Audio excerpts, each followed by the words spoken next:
to set our motivation for today. Then, as I mentioned, we'll do a meditation on equanimity. Maybe I'll just say a few words about equanimity to recap last night before we do that meditation. So for today, let's start with doing the 4 immeasurable thoughts that are on the handout that you have. Did everyone get this when you came in? And most of you were here last night, but if not, there's a sheet, a single sheet, and then there's the notes that I'm going to be referring to throughout the teachings this weekend. So what we're going to do is recite the 4 immeasurable thoughts that are on that page. We'll pause after each of these and just bring to mind whatever your own understanding of these are. We've talked about equanimity, but we'll go on to love, compassion, joy over the next few sessions. But we all have an understanding of what some of these ideas are, so we can just spend a minute or so after each of them and generate that thought. And even if you wish to kind of feel the blessings of the holy beings, the Buddhas, Bodhisattvas, our gurus, kind of descending down into you, helping you to actualize that. So let's begin with immeasurable equanimity. How wonderful it would be if all sentient beings were to abide in equanimity, free from attachment for friends and hatred for enemies. May they abide in equanimity. I myself will cause them to abide in equanimity. Please, Guru Deity, grant me blessings to be able to do this.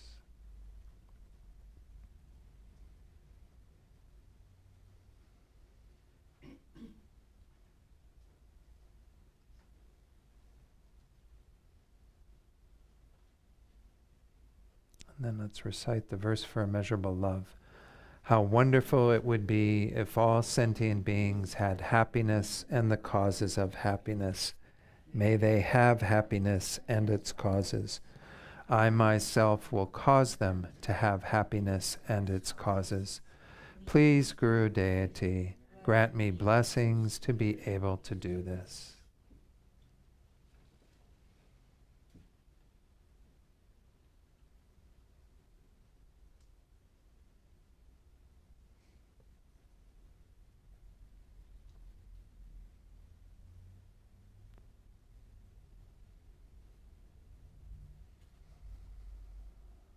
And then we cultivate immeasurable compassion.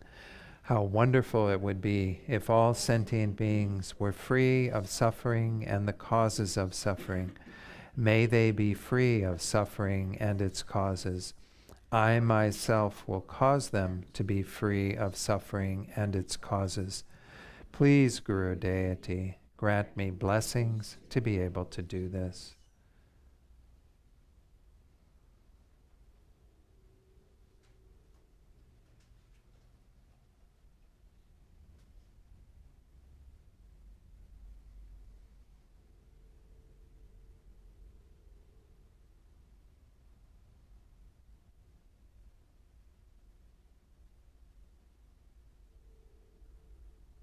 And then finally, immeasurable joy. How wonderful it would be if all sentient beings were never separated from the happiness of higher rebirth and liberation. May they never be separated from these. I myself will cause them to never be separated from these. Please, Guru Deity, grant me blessings to be able to do this.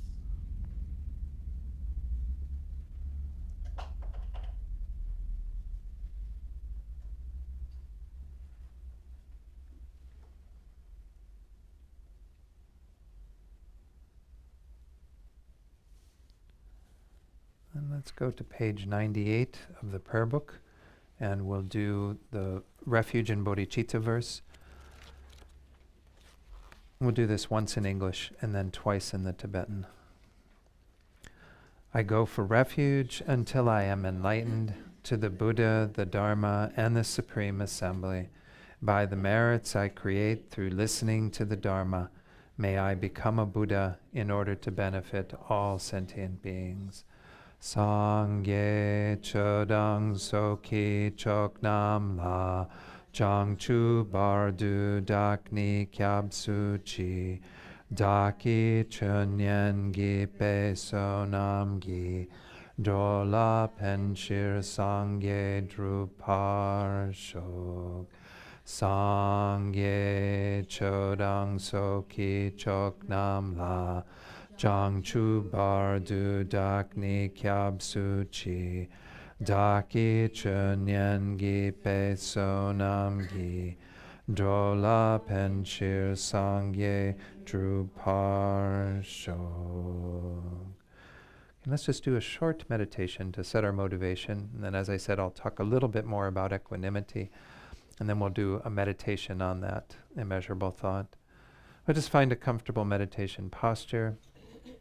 Make sure that the back is straight, that you have a nice uprightness to the body.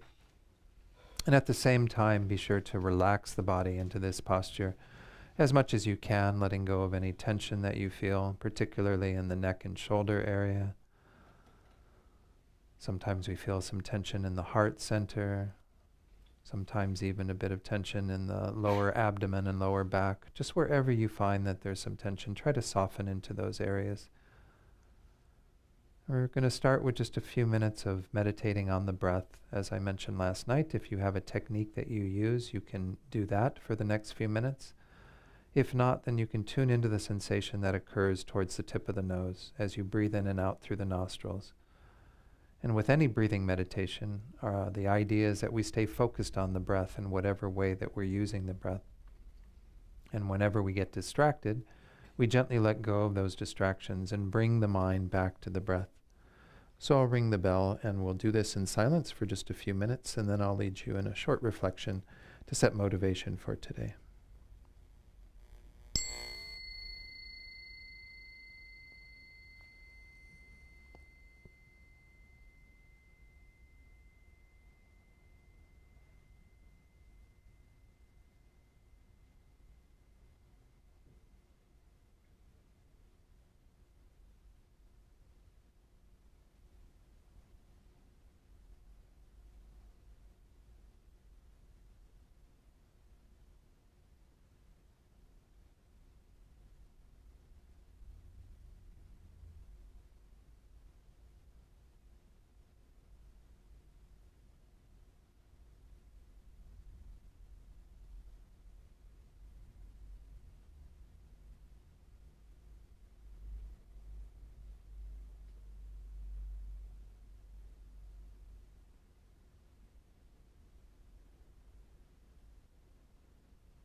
So now, with our minds a bit more focused, let's generate a motivation of bodhicitta for today.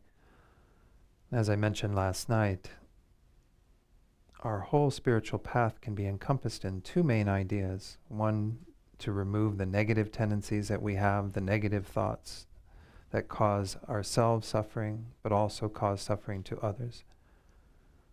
And then to increase those thoughts that are positive and wholesome, that produce the opposite result, that result in happiness for ourselves as well as for others. So we're here this weekend to examine these qualities that are a part of developing the kind heart. These positive qualities that by their very nature are an antidote to the negative tendencies that we have. The selfishness, self-centeredness, the anger, the attachment, the greed, the jealousy, the ignorance, all of these that plague our minds, and replacing those negative states with more positive attitudes. These 4 attitudes of equanimity, love, compassion, and joy.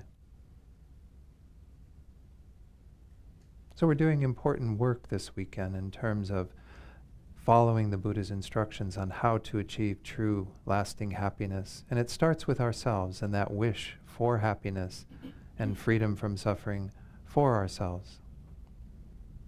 This is where our path begins, is recognizing our own desire, that fundamental desire that each of us has to not suffer, to be happy.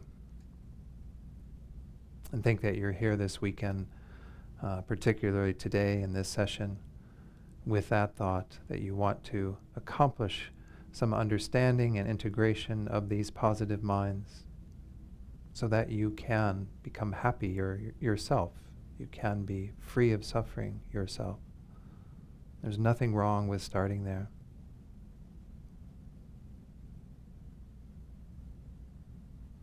And then to expand this thought, to think that others in the room, others in this world, other sentient beings, wherever they exist, are all fundamentally just like you, seeking happiness as well, wanting to avoid pain, dissatisfaction, suffering, just like you. So it would be very limited if we said we were here only for ourselves. We can start with ourselves, but we need to enlarge that idea. Think that we're also here to have the greatest positive effect on others, beginning with a temporal effect through understanding how these states of mind we're cultivating this weekend will help us to be kinder towards others, help us to be more concerned about their welfare. But they also create the positive qualities from which our enlightenment will develop. And so hold that thought as well, that you're here not just for the temporal benefit for others, but for that more ultimate benefit, to be able to become fully enlightened yourself, so you can then lead all sentient beings to that same state. And think that it's for this reason that you're here, to engage in these teachings.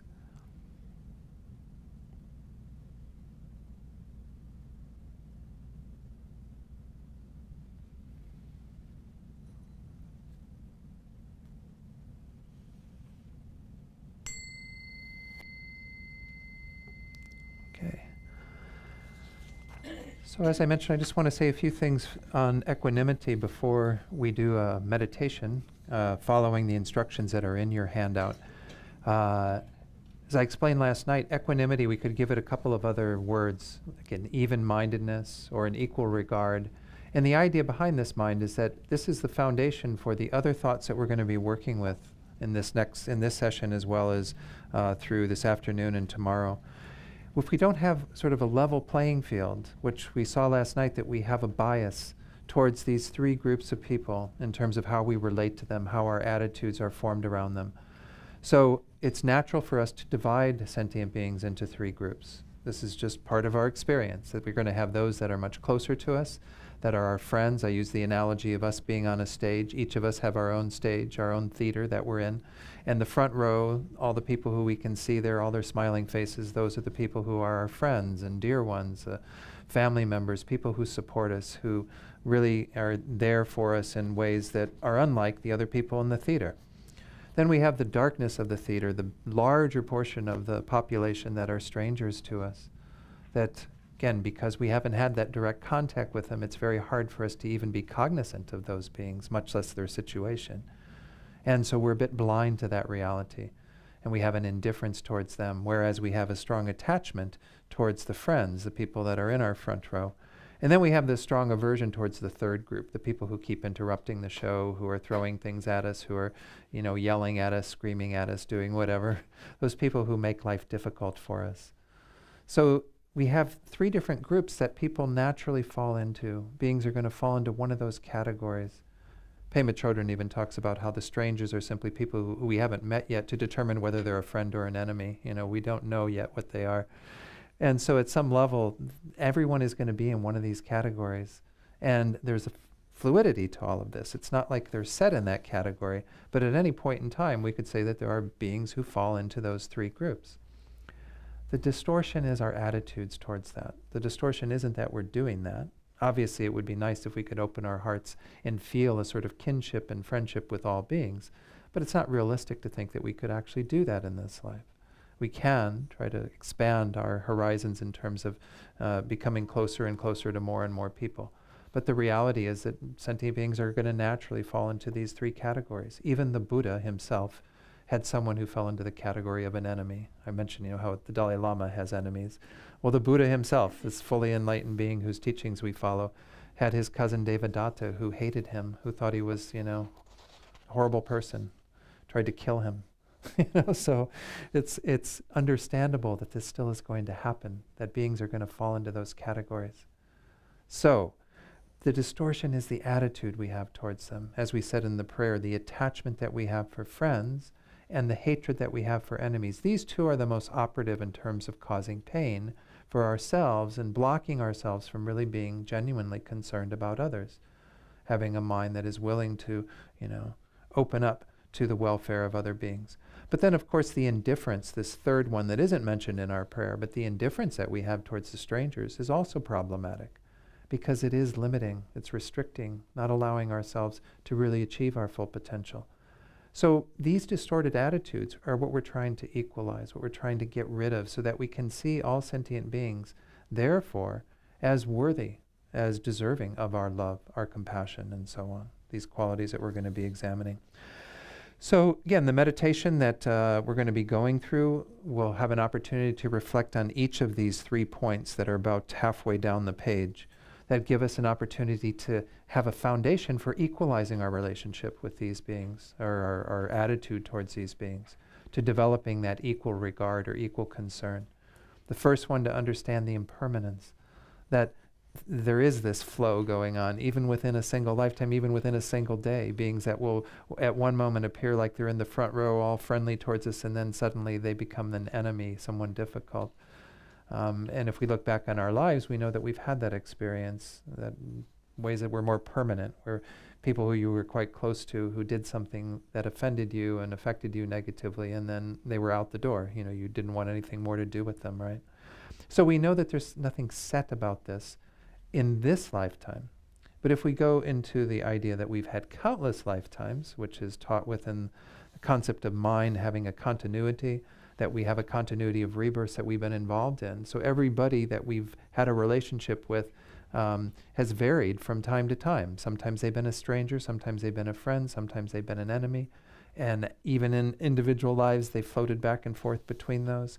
So there's nothing constant about this. It's all very transitory. And this should begin to loosen up these negative attitudes that we have towards others, the attachment for friends, the anger towards enemies, the indifference towards strangers. Another way we can loosen that up is understanding the differing perspectives, to understand that not everybody sees that person in the same way. That even somebody who's our worst enemy could be an object of great love and compassion for someone else. So the ways that we're all the same is the third that we'll look at, and this is the understanding that, just as we mentioned at the beginning in our meditation today, just as we have the desire to be happy and to not suffer, every being is equal in that same way. So there's no real foundation for us to have attachment for friends and be more concerned about their well-being versus the strangers, the enemies, and so on, because they're all the same in that fundamental way. They also all have the same basic qualities, both positive and negative in their minds. Again, even the worst being that we can imagine still has some level of love, compassion, positive qualities. They have a lot of negative qualities, perhaps too, but we all have, this combination of these in our minds.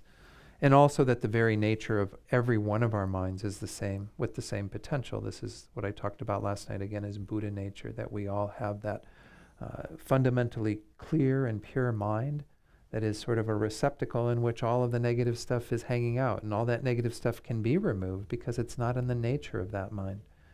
Just like the dirt in a glass of water is not in the nature of the water. It can be filtered out and removed, and the pure, clear water can be revealed.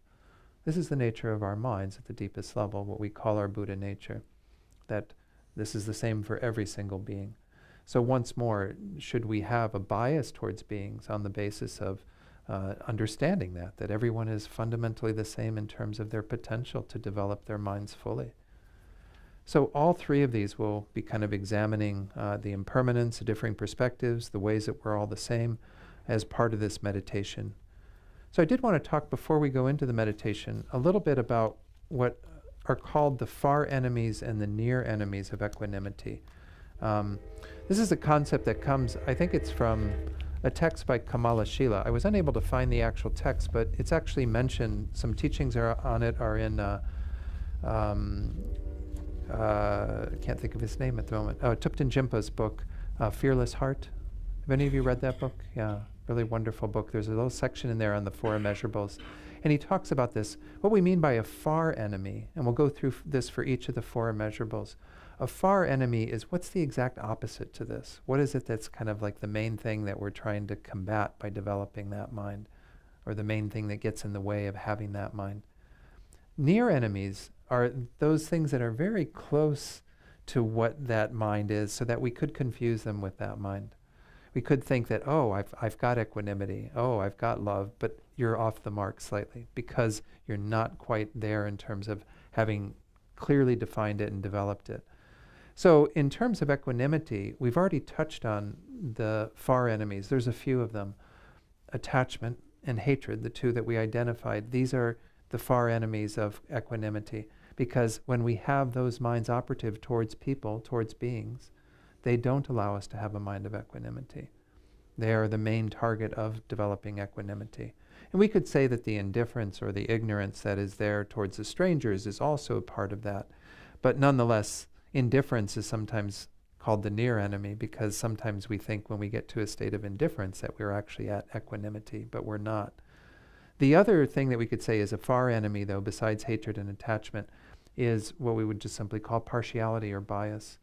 Kind of having a mind that looks upon others with some level of prejudice, some level of kind of having an attitude towards them that is distorted. As I mentioned, all of these states of mind, whether we talk about attachment, hatred, or ignorance, these are all distortions of reality. We are not looking at things correctly. And of course, this is why they can be removed, is because they are not grounded in truth. Equanimity acts as an antidote to our sort of prejudices, our biases that we have, because it shows us how it really is. Particularly that third point, the ways that we're all the same. When it comes down to it, this is the most fundamental level of conventional reality, that we're all really the same. And when we're looking at our theater of people, whether people are in the front row or in the very back in the dark, or whether they're people busting in and disturbing our show, the enemies, the difficult people, they're all fundamentally the same in that very basic way. So when we're able to understand that truth, then we're able to uproot all of these biases that are operative. So these are what are usually identified, and what Thupten Jinpa identifies in his book as the three enemies, the far enemies of equanimity: the mind of attachment, hatred, and then any sort of prejudice or bias that we might have that is resulting from our not understanding things correctly. For the near enemy, as I mentioned, it's this sort of kind of blind indifference, or even what we might call an apathy. The point of this meditation is not to arrive at a place where you don't care about anybody, where you kind of have this equal, just kind of blah feeling towards everybody in the room, everyone in your theater. The idea is that you want to be able to feel an equal regard and concern for every one of them. You want to see that they're all on the same level, that they're not all down below and sort of in some area where we're not even going to pay attention to them. Rather, we want to bring them all up to the same level of regard. So once more, this doesn't mean that we have to redefine everyone as being a friend, because we currently have a pretty high regard for those people in our front row. Those are the ones that we do take care of. Those are the ones that we do have love and compassion for very easily. But rather what it means is that we are going to have the same level of regard just on the basis that we have an understanding that everybody in the theater is the same, that the roles that they're playing in this life are different than the roles they played in the last life or earlier in this life, that things are constantly changing and so on. So we're just trying to arrive at an equal regard for everybody, not a bland indifference, not a sort of apathy towards beings. Rather, we want to feel our heart open to every one of them. And that was even, how we talked about equanimity at the top of the page, right? This definition or description from Kathleen MacDonald in her book. Equanimity is an unbiased, impartial attitude that regards all beings as equally deserving of our respect and concern, our love and compassion. So it's important that when we get into meditating on equanimity and get a flavor for it and a feeling for it, that we don't fall into that kind of indifference, that sort of blandness. So, is there any questions on equanimity before we do the meditation? No? Okay. So, if you want to stand up, just because we've been sitting for a little while, if you want to stand up and kind of move around a little before you sit back in meditation, that's fine. Any of these meditations, it's good to maybe wake up the body a little bit before we sit down, because it's one of those kinds of days. Better to not meditate in bed or anything, because that's what we'll probably do is fall asleep. So if you want to stretch for just a moment, that's fine, and then we'll do a short meditation.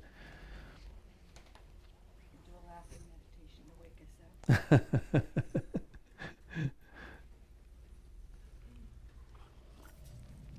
Could I just ask you a question? Sure, Anna. Equanimity, so is that like... Oh, 1 second. I'll get the... Aaron's got... For the streaming.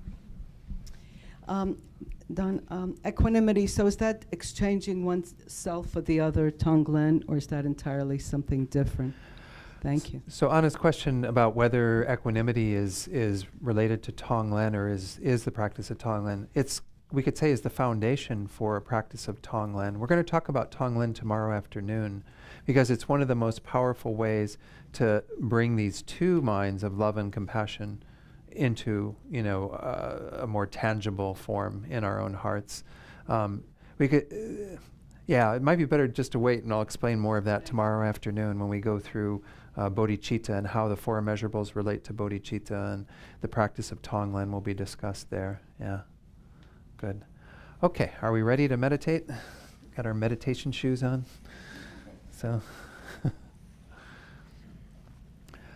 So as before, just find a comfortable posture.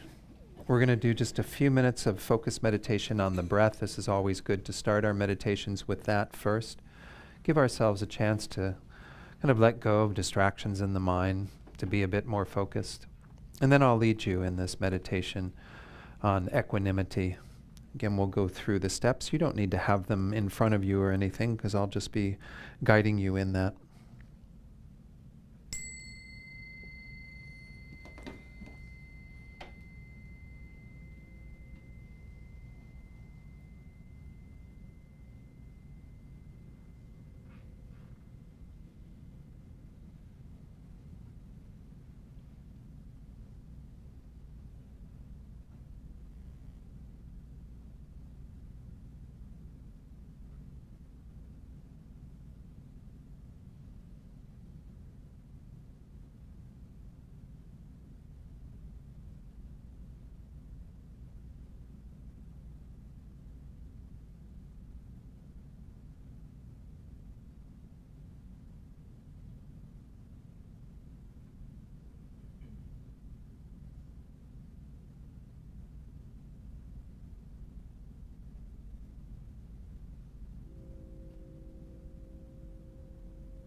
So with each of these immeasurables, we're working with immeasurable sentient beings.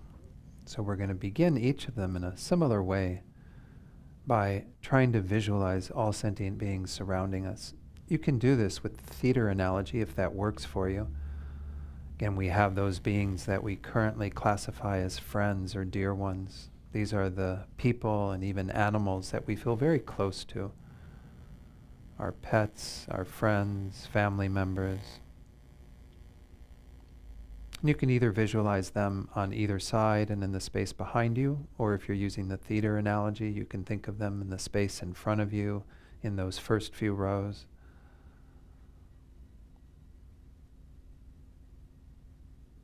And then we have the strangers, these countless beings that we don't really know that directly in this life.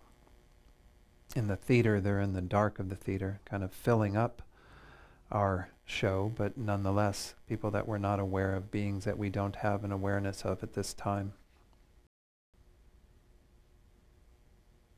If we're just visualizing them around us, and they're a vast ocean of beings going out in all directions.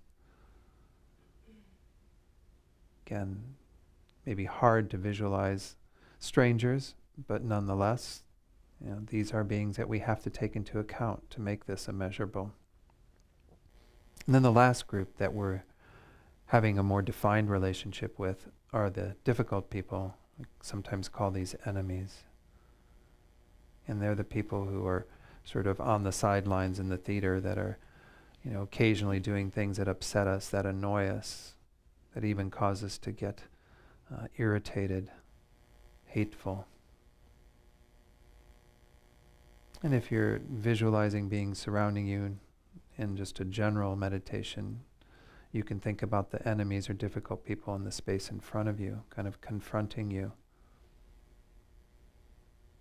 So whichever visualization you choose, just try to think that you've got all three groups in the space around you. And I'd like you to select one being from each group. And it might be easiest to start with the person or being that you feel the closest to. Bring them forward to represent the group of friends. For the strangers, as I mentioned last night, it can be hard to identify an individual stranger to work with, but no doubt we have some beings in our lives that we've come into contact with, but we don't really know them. We've never really looked at them, smiled at them, interacted with them. People who work at the stores where you shop. People who even may work with you in another area of the business that you don't really know that well. And select one stranger, one sort of nameless person, being that you can bring forward and work with to represent that group. And then for the third group, the group of enemies or difficult people, you might not choose the one who's the most difficult for you unless you feel kind of courageous today in working with them. But choose somebody who is in that category, who annoys you, who really causes you to have some difficulty in your mind. Some level of annoyance, irritation, perhaps even hatred, anger. Once more, one person from that group to represent the people who are in that category.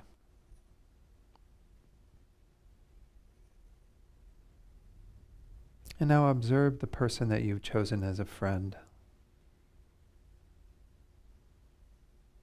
And consider the particular bias that you might have for that person, that being.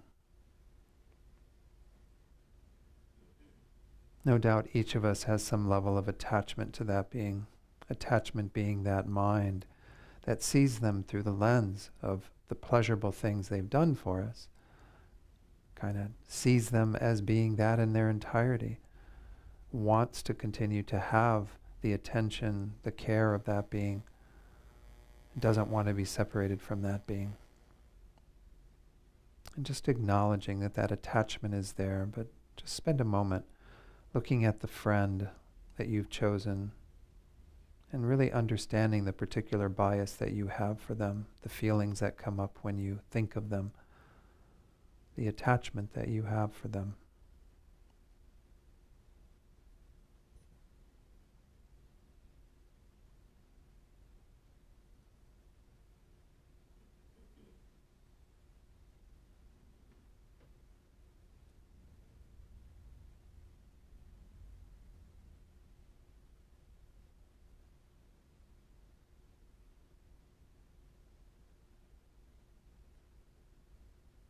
As you do this, also examine the reasons why you have that attachment.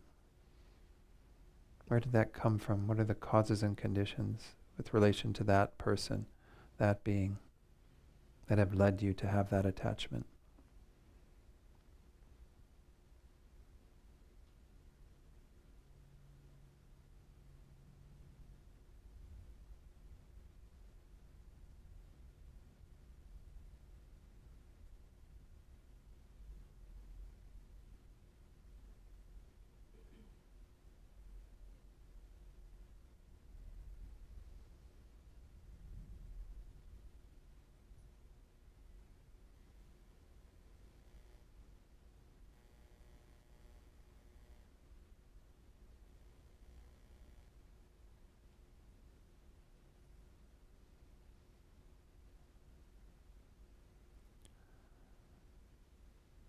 And then turn your attention to the second person that you brought forward that represents the group of strangers. And notice what feelings arise. Notice what attitudes are there.